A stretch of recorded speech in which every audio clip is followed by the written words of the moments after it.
If you think airships belong to sepia photographs and history books, think again.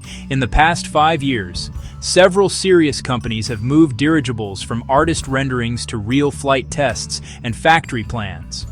Meanwhile, aviation faces stricter climate rules and rising fuel and compliance costs, while shipping is under pressure to decarbonize. Today, I'll unpack what is actually happening in modern airship technology, what's hype versus real, and why, by 2080, dirigibles could take a meaningful slice of regional air travel and specialized cargo, alongside cleaner ships at sea. I'll give you hard numbers, concrete milestones, and a sober forecast, not nostalgia. If you think airships belong to sepia photographs and history books, think again. In the past 5 years, several serious companies have moved dirigibles from artist renderings to real flight tests and factory plans. Meanwhile, aviation faces stricter climate rules and rising fuel and compliance costs, while shipping is under pressure to decarbonize. Today, I'll unpack what is actually happening in modern airship technology, what's hype versus real, and why, by 2080, dirigibles could take a meaningful slice of regional air travel and specialized cargo, alongside cleaner ships at sea. I'll give you hard numbers, concrete milestones, and a sober forecast, not nostalgia. Welcome to Elemental Science Magazine. When I say dirigibles, I'm talking about powered, steerable, lighter-than-air craft. Some are pure airships, others are hybrid air vehicles that combine buoyant lift with aerodynamic lift from a hull. Today's developers tend to prefer inert helium for lift, with some research interest in hydrogen lifting gas under modern risk mitigation frameworks. 3 forces are converging. First, the cost and climate footprint of conventional flying are under scrutiny. Not just CO2, but also non-CO2 impacts like contrails and NOx that roughly double aviation's net warming effect in some assessments. Second, shipping is marching toward net zero, forcing cargo owners to rethink door-to-door logistics.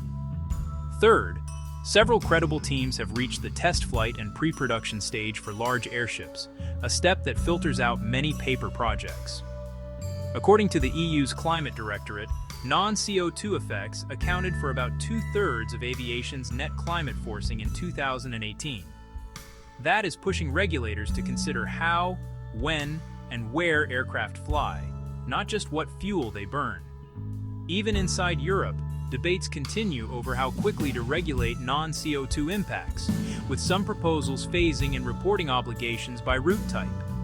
The direction of travel is clear: more scrutiny, more cost, more incentives for lower altitude, slower, lower emission segments where they make sense. The International Maritime Organization's 2023 greenhouse gas strategy targets net zero by or around 2050, with checkpoints in 2030 and 2040, and there has been policy momentum in 2025 toward global price signals on ship emissions. As ships green their propulsion and fuel, their relative carbon competitiveness improves versus jets, making slow steaming and wind assist more attractive for bulk and non-urgent goods. That shifts the logistics calculus for everything else, including the middle ground where airships could offer a sweet spot, faster than sea, cleaner than jets, and able to reach places without runways. Hybrid air vehicles, UK, Airlander 10. Roll regional passenger, up to 100 seats in tourist or shuttle layouts, and light cargo, around 10 tons, plus surveillance roles. Top speed quoted around 130 km/h. HAV reports more than 1.4 billion in reservations and has publicly discussed production and service entry timelines later in the 2020s, subject to financing, certification, and factory readiness. Independent reporting in mid-2025 highlighted both interest from operators and remaining funding needs. Deliveries have slipped in the past, so treat dates as indicative rather than guaranteed, but the program is the furthest along on the passenger side. LTA Research, USA, Pathfinder 1 roll. Technology demonstrator and test bed for large, modern, mostly carbon fiber-framed airships. Focus areas include humanitarian logistics and surveillance. In 2024, LTA expanded flight test activity at Moffett Field, and in May 2025, Pathfinder 1 completed its first flight over San Francisco Bay, beyond the airfield perimeter, signaling maturity in envelope, control, and operations. This is a major milestone. Few large airships have flown anywhere in recent decades. Next steps are progressive envelope expansion and reliability testing. Flying whales, France, Canada, LCA-60T role. Heavy lift logistics, especially for remote sites like forests, mountains, and mining support, with an advertised 60-ton underslung payload. The firm lays out a factory schedule in Nouvelle-Aquitaine, with a building permit inquiry in mid-2025, construction targeted for late 2025, assembly in 2027, first flight in 2027, and commercial operations around 2029 after ESA TCCA type certification. Multiple third-party summaries corroborate funding progress and a 2025-2027 flight window, though exact dates can move. If certified anywhere near the stated timeline, LCA-60T would be the largest new cargo airship in modern times. What's notably quiet. Some prior headline projects, like certain variable buoyancy or hard airframe concepts from the 2010s, have not reached sustained flight test cadence or certification programs. That doesn't invalidate the category, but it reinforces how difficult certification, financing, and helium logistics are at this scale. Use the 3 programs above as the benchmark for real and active today. Speed. Large airships cruise perhaps 1/3 to 1/4 the speed of a turboprop and less than 1/5 a jet. HAV quotes about 130 km/h for Airlander 10, which frames the use case. City pairs in the 200-500 km band, tourism routes, and point-to-point missions where airports are inconvenient. Cargo airships may fly somewhat slower, optimizing for lift and stability under load. Range and endurance.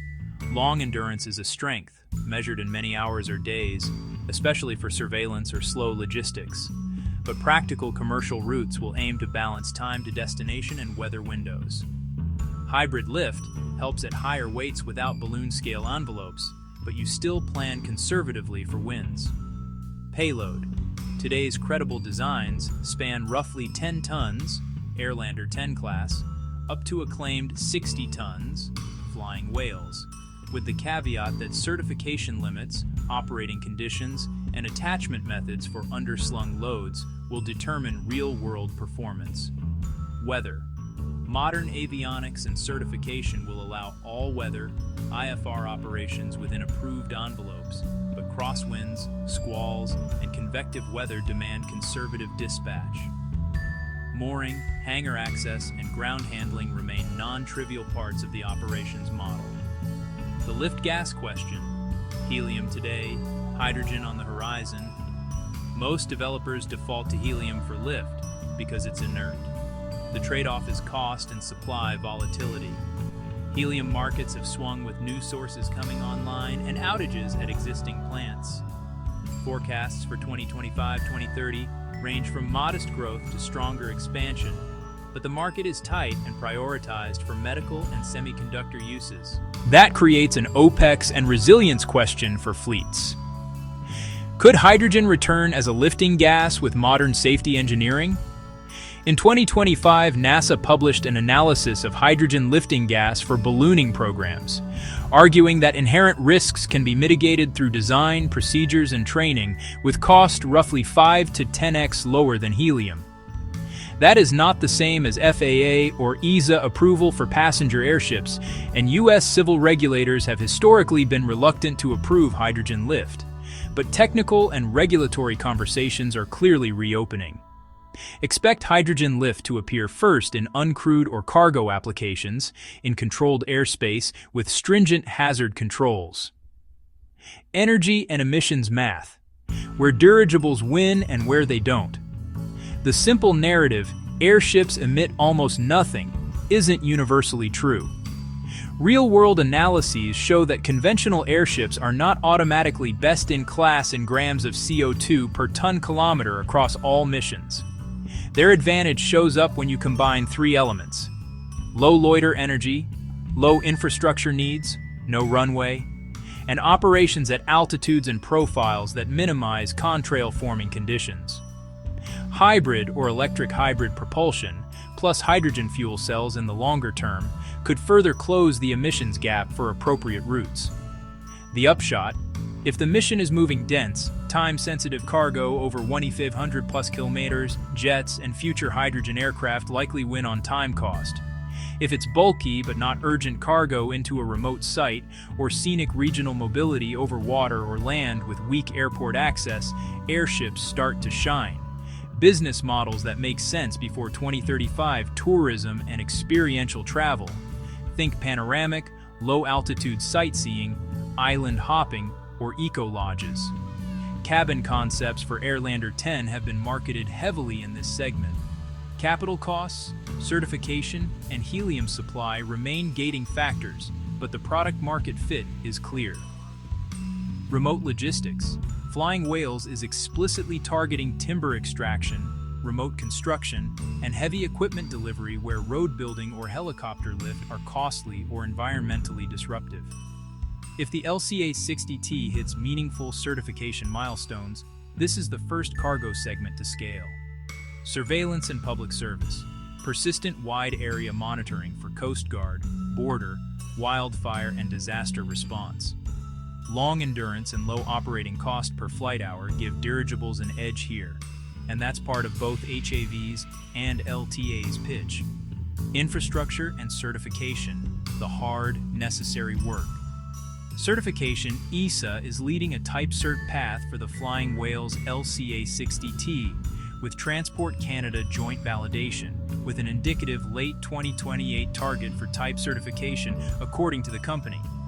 For passenger-carrying hybrids like Airlander 10, certification timelines have moved, and public targets now place deliveries toward the back half of the 2020s.